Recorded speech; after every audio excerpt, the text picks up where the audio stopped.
What's going on, guys? Welcome back to my channel and another episode of Weekend Watch, where I break down the top 5 movies at this past weekend's box office. But I also let you know what brand new films to expect in your local movie theater this coming weekend and also on streaming services.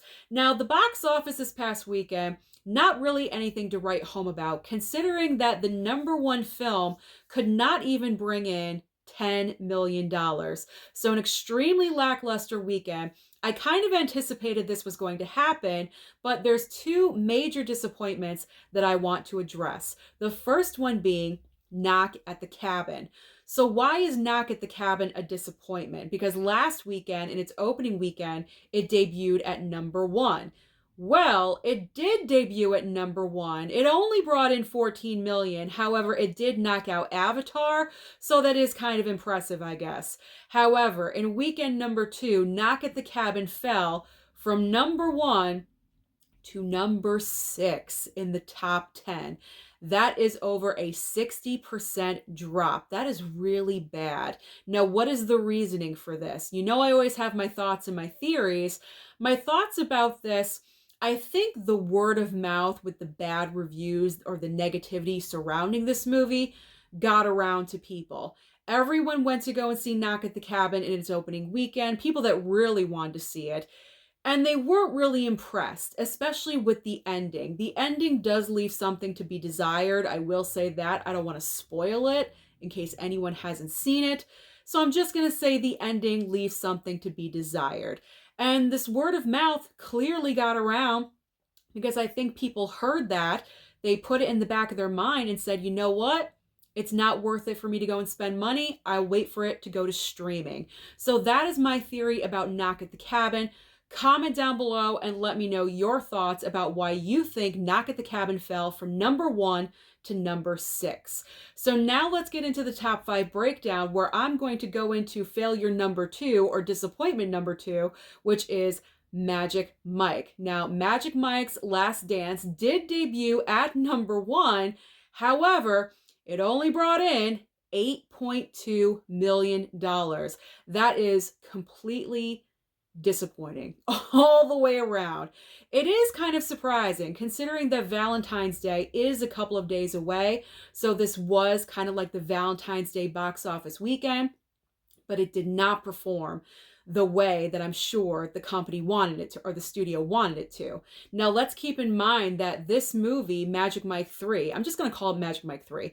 Magic Mike 3 was supposed to go directly to HBO Max, but for some reason they pulled it from streaming and decided to take the gamble and put it into theaters. Well, the gamble clearly did not pay off because no one wants to see this movie anymore. We are tired of Channing Tatum dancing around.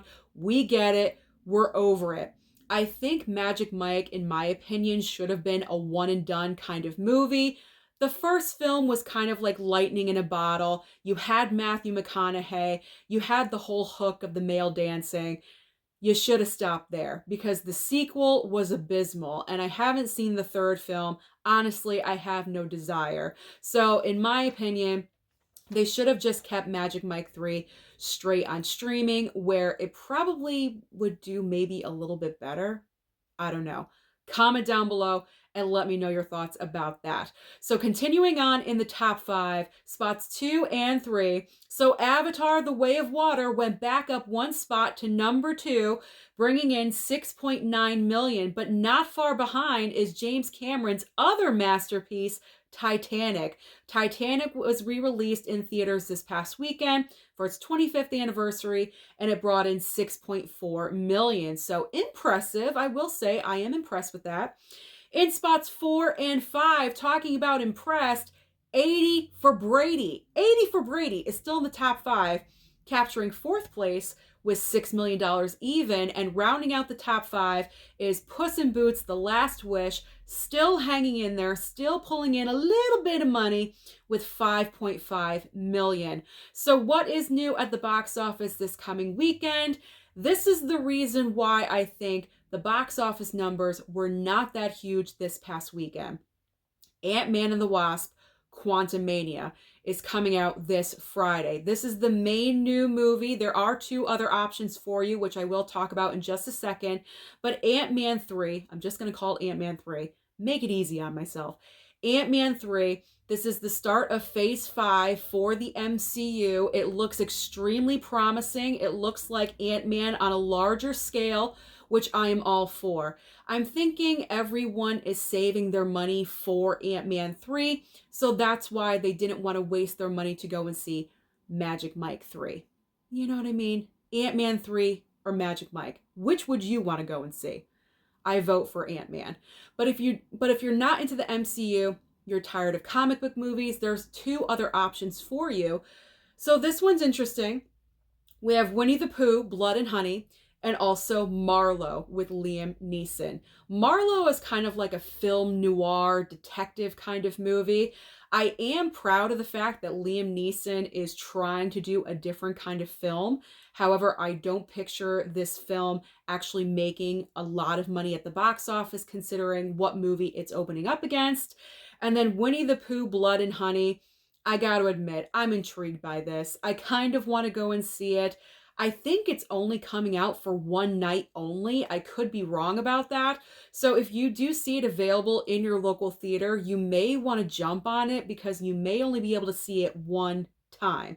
But if you don't want to see anything in the theater, you're done with Avatar, you're done with MCU, comic books, you're not interested, there's always options on streaming for you. So over on Netflix, we have The Woman King. The Woman King with Viola Davis. I just watched this movie a couple of days ago and I loved it. It's an amazing film. If you get the chance to watch it, I highly recommend that you do. Over on Hulu, we have Rogue Agent. Amazon Prime is dropping 3 notable items.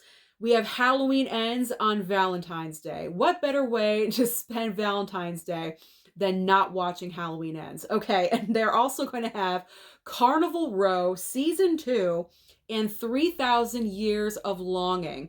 Paramount Plus is going to have Star Trek Picard Season 3. I also believe this is the final season of that show. And finally, on Apple TV Plus, I believe this is an original movie called Sharper, starring Julianne Moore and Sebastian Stan. I've actually heard great things about that movie, so if you have Apple TV Plus, definitely check it out. So that is all the news happening at the box office and also on streaming. So comment down below and let me know your thoughts and opinions about Knock at the Cabin and also about Magic Mike. What went wrong? Don't forget to like and subscribe before you leave, and I'll see you next time.